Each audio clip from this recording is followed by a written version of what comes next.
welcome to this edition of the Indiana State Police Public Information Program. I'm your host, Sergeant Dave Burston, Media Services Officer for the Indiana State Police.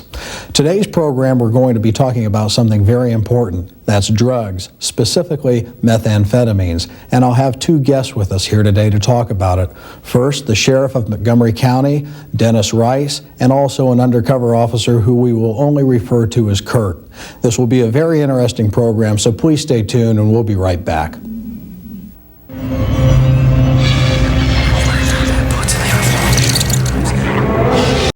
Not everyone who uses meth gets paranoid, becomes violent, or hallucinates. At least not the first time. You might think taking meth is like getting a really intense caffeine high. It is, if you take your coffee with drain cleaner. Drain cleaner is commonly used to make meth. Meth, what's in it for you? Each day, Maria is cast out upon the land. You don't want to try to run. It can be a dangerous land, and she carries no weapon, only the shield of self-respect. Tyrants tempt her with forbidden offerings, but she rejects their advances. Look, I said no, man. And when she returns from her journey, she is one day stronger, one day wiser, one day freer.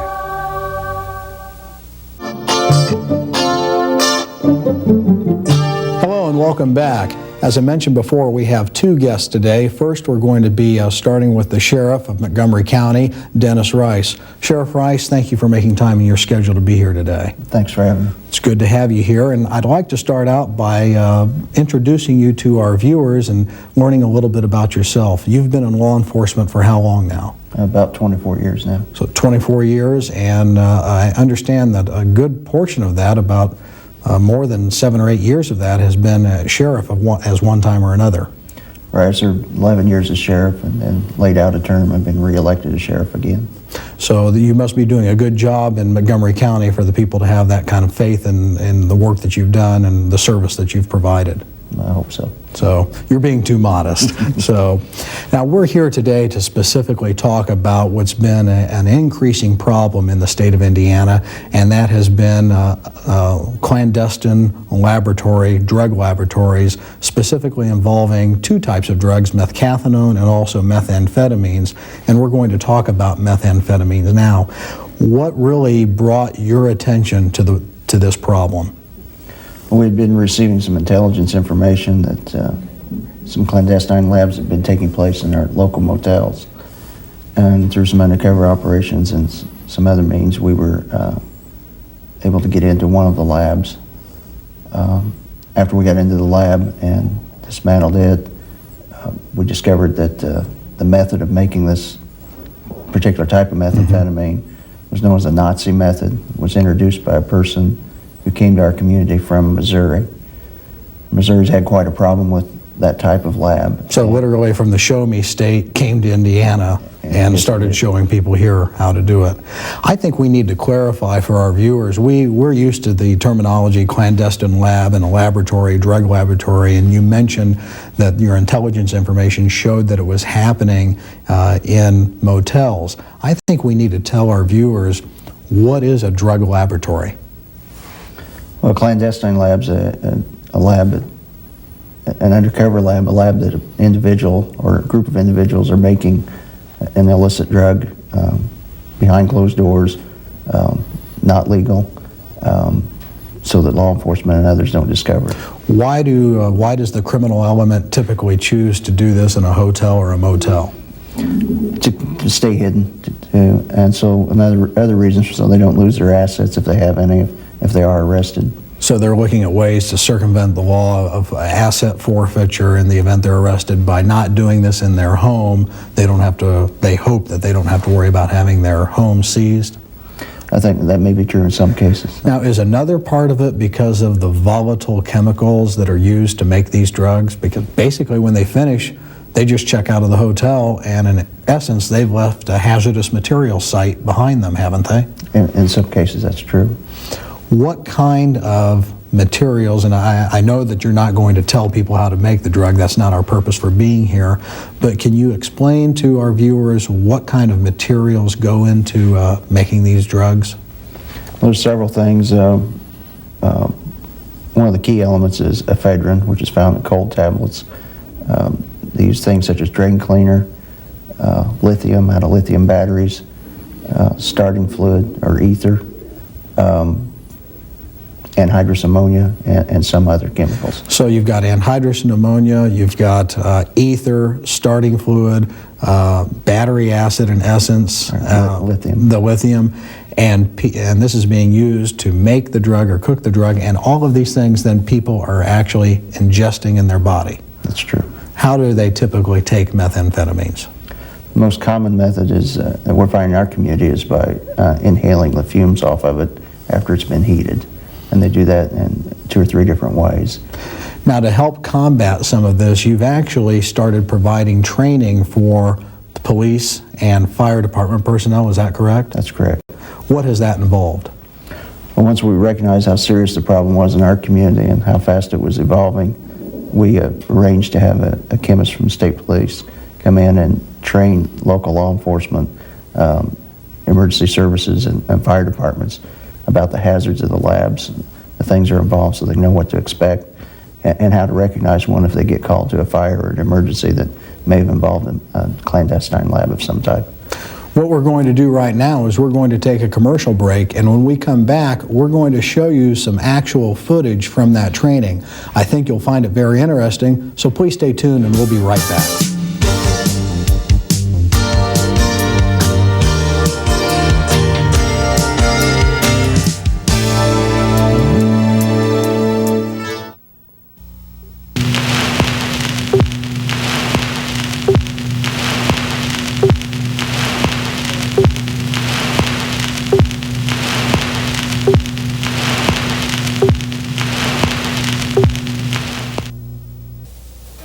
I look different. I wish people liked me more. Why do I have to be so? Why do I have to be like this? Strange. I have these thoughts. I wish I were taller, cooler, stronger. Everybody else gets high. I just don't want to. I think a lot of kids smoke pot. I feel like I'm the only one who doesn't. Why do I have to be so different? Different. Different. Maybe we're not as different as we think. We're Everclear, just your average band of losers and one-hit wonders. You know, when I was a kid, it was always assumed that drugs were cool. I'd do any drug on the table. It didn't matter what it was. Man, I was wrong. I threw away 14 years of my life. I'm 34 years old. I have a chemical imbalance that I'm going to have for the rest of my life. Sad. I used to be a stupid rock and roll cliche. Don't listen to me. Don't listen to anybody. Figure it out for yourself. I don't know what else to say. Look at me, busy as a bee. Where'd I get all this energy? Oh, meth, meth. I don't sleep and I don't eat, but I've got the cleanest house on the street. Oh, meth, meth. Get these hairs all out of my face. Get these bugs all out of my place. One more hit, no time to waste. Oh, meth, meth.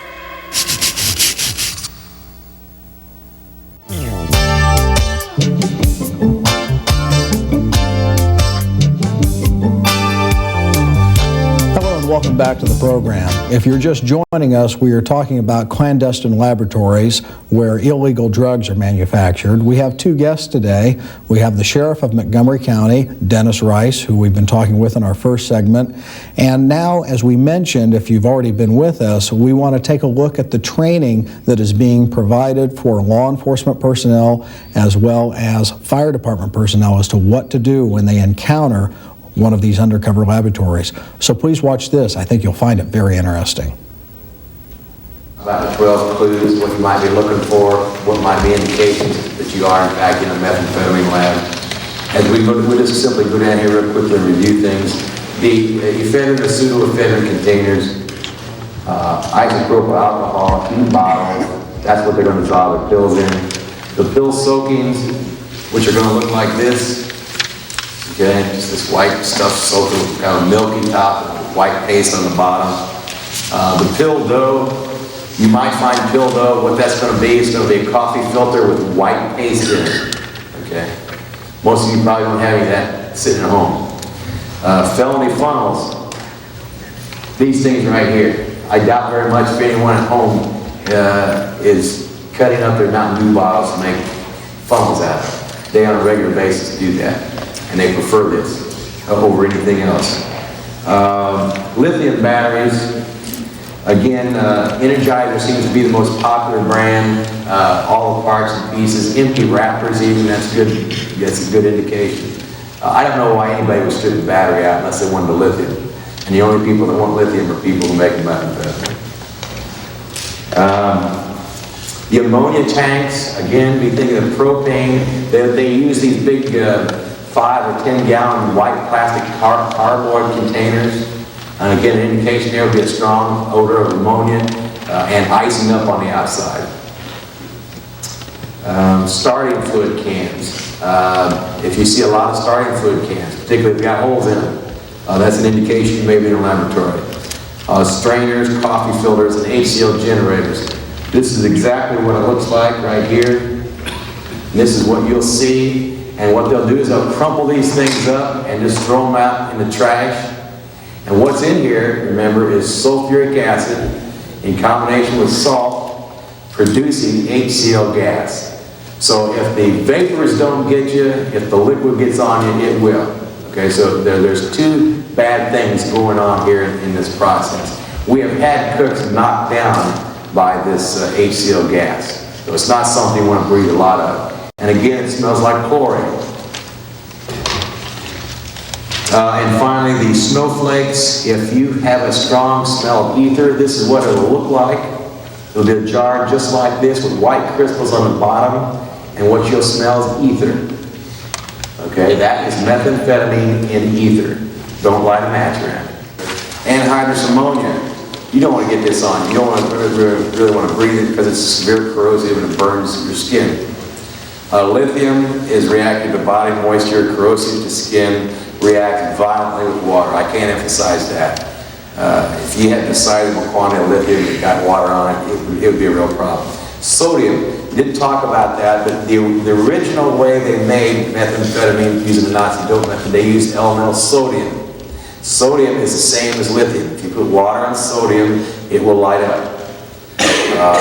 But in this part of the woods, they're going to stores, either buying or stealing quantities of lithium-containing batteries, so they seem to prefer lithium. Ether, extremely flammable and a dangerous compound. We hate it when we go to laboratories where there's quantities of ether. You know, ether just sitting there can form peroxides that becomes an explosive just sitting there like that. So ether's really not something we like to run into. The various organic solvents they might use, particularly in other methods, we talk about acetone, toluene, xylene. They'll use Coleman fuel, mineral spirits. And again, they're not real in tune about how to properly ventilate their laboratory. So, you know, if they want to go out and have a cigarette or something, they might forget to come back in with it, and then you've got a fire. Sodium hydroxide, sulfuric acid, one's a strong base, one's a strong acid. They're both corrosive. You get it on your skin, it'll burn it. Get it in your eyes, it'll burn your eyes. And finally, methamphetamine. It's a powerful central nervous system stimulant that has a highly addictive properties about it.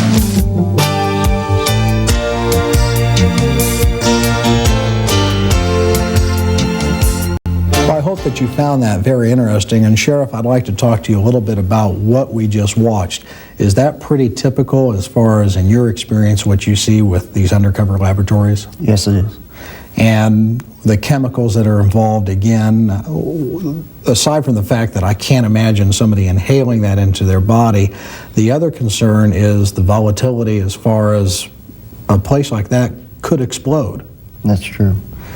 What are some of the concerns that officers are facing when they first arrive? What would be the first clue to them that, hey, I've got a serious problem here? Usually detected by the odors involved from the chemicals. And from the odors, obviously, it means there's some fumes there that are highly volatile.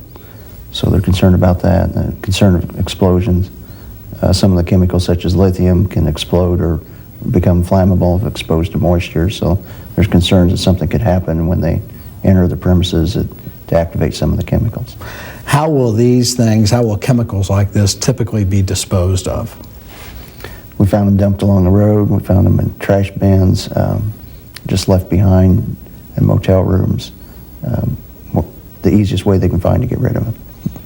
I hope that gives all of you an idea about how serious this problem is, and we're going to be talking more about it, but first we're going to take a break for this commercial break, and we'll be right back, so please stay tuned. You might think taking meth is just another way to get an energy boost. Well, you're right. Battery acid is commonly used to make meth. Meth. What's in it for you?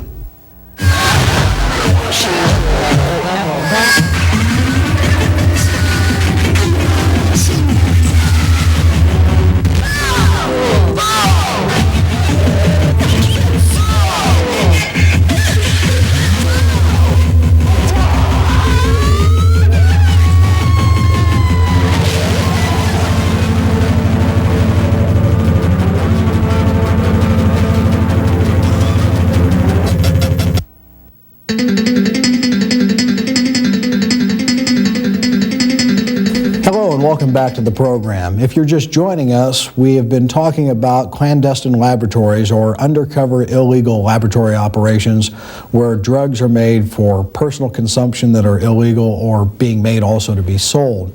We were just recently in our last segment talking with Sheriff Dennis Rice of the Montgomery County Sheriff's Department and what some of the special problems and considerations they've looked at there in Montgomery County.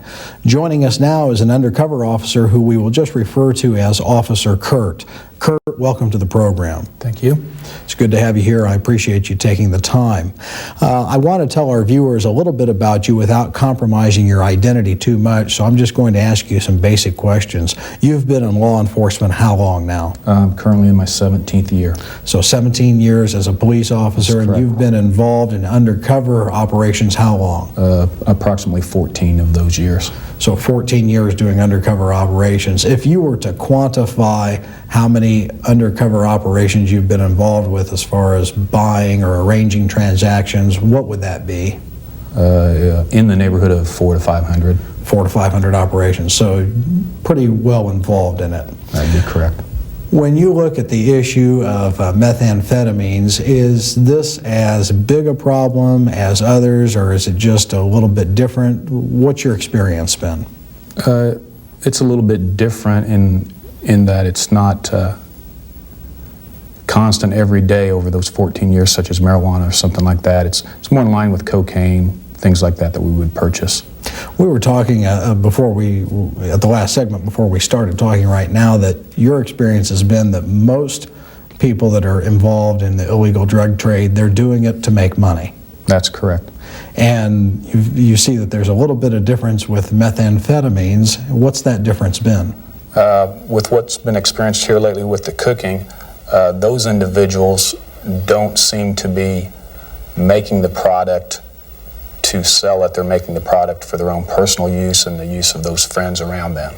And when you talk about cooking, like we talked with Sheriff Rice, we're talking about the actual materials they're using to make it. That's correct, the manufacturing of methamphetamine. And does the factor that they are using it for their own, or cooking it for their own personal consumption, does that say something about how addictive it is, that they really don't care about selling it, they just want to use it? That's correct. It's a highly addictive drug. In fact, several of the people that have been arrested in the Crawfordsville area here recently are repeat offenders as far as cooking and the making of methamphetamine. We've arrested several of those people more than one occasion. Now, this begs, I don't want to put you on the spot, and I know that you make the case and the prosecution is up to the prosecutor, but if you're seeing repeat offenders, is that because they're not getting that much of a sentence? The repeat offenders we're seeing now, they have not even been through the court system. They've been arrested, bonded out, and are back on the street cooking their methamphetamine again before their first cases even went through the court system. I think that says a lot. That says a whole lot right there as far as the addictiveness of this. If somebody were in it for the money, can they make money selling methamphetamines? Oh, yes. Tell us a little bit about that. the particular individuals now, if they were to manufacture their own methamphetamine, for instance, if they were to purchase $100 worth of the chemicals that were needed, they could probably return a profit of approximately $1,000. So we're looking at a tenfold increase for expenditure. You have the time or the labor to cook it, and then they can turn around and turn that $100 of cost of product, they can turn that into a $900 profit. They could, yes. So if you were to give a message to anyone about the importance of staying away from this kind of activity, what would you tell a teenager? Well, in this particular case, it's a highly addictive drug. It causes paranoia, psychotic episodes, changes in your heart, all sorts of things that are bad for your system. A lot of individuals that I've come across in my years might have been good kids, grew up, took the wrong path for whatever reason, and never were able to rebound and go on to be successful in life. Some of those individuals have ended up dead. They've committed suicide. We've had a lot of things like that, basically just from their involvement with drugs. Officer Kurt, I think you just gave a powerful message right there, and I want to thank you again for joining us. Please stay tuned. We're going to be right back.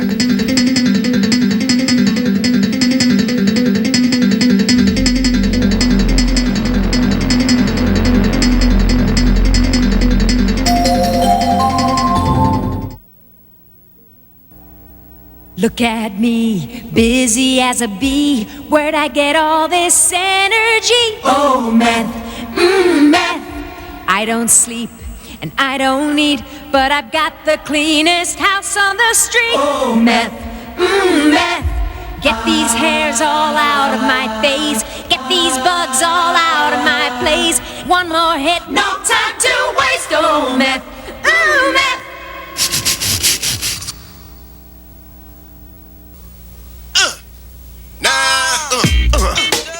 Yeah. What's up? It's Chuck D. And in the game, there's winners and losers. If you think that you're better with drugs, then you're on the loser's side. And that's for real. I ain't never seen a winner in the drug game.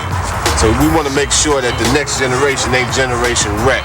Don't be a loser. Drug addiction, nobody wins. So you make sure that you give drugs no love. Peace. I change the people around me. I change the people around me.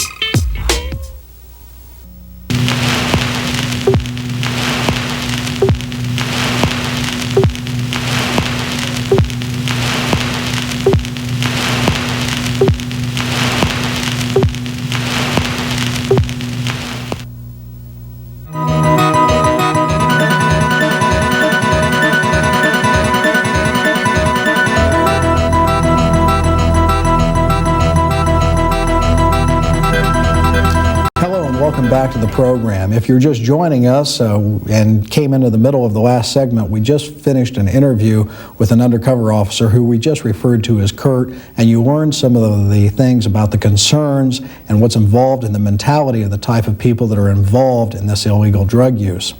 What we want to do now is focus on the efforts of law enforcement and specifically Sheriff Rice, what's been happening in Montgomery County. I understand that you've developed a task force.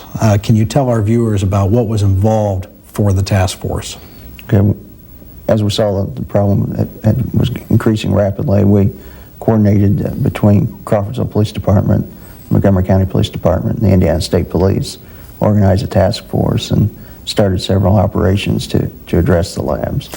What kind of, can you, without giving away any trade secrets, can you talk about what some of those operations were to address the problem?